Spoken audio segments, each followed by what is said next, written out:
Welcome to our channel. Today we how to set up HubSpot CRM custom properties for lead tracking, full guide step by step clearly. Open your HubSpot account and navigate to your dashboard. Locate the settings icon in the top right corner of the screen and click on it. In the left sidebar, find properties under the data management section. Click on properties to access the property settings. Select the create property button to start defining a new custom property.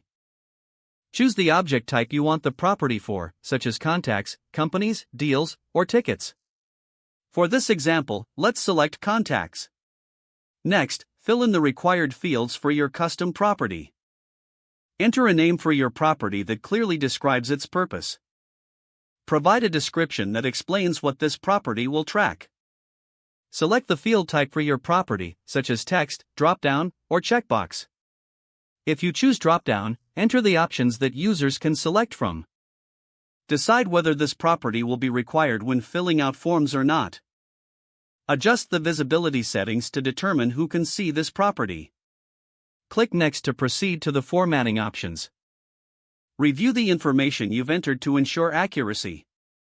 Once all details are confirmed, click Create to finalize your custom property. Return to the contact records to start using your new property. Open a contact record and locate the custom property you just created. Begin tracking leads by populating this property with relevant data. Monitor the custom property to assess its effectiveness in lead tracking. Regularly update and refine the properties based on your evolving needs. If the page does not load, refresh the browser or try again in a private or incognito window.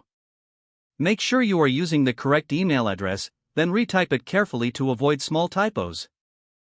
If your password is not accepted, use the reset option and create a new strong password you can remember. Check your spam folder for verification or security emails, then complete any requested confirmation steps. Enable two-factor authentication if available to improve account security and reduce unauthorized access risk. After signing in, review your profile details so your contact information and settings are accurate and current. If you see an error message, note it down and try again after restarting your device and internet connection. Don't forget to like this video and subscribe to our channel for more step-by-step tech guides.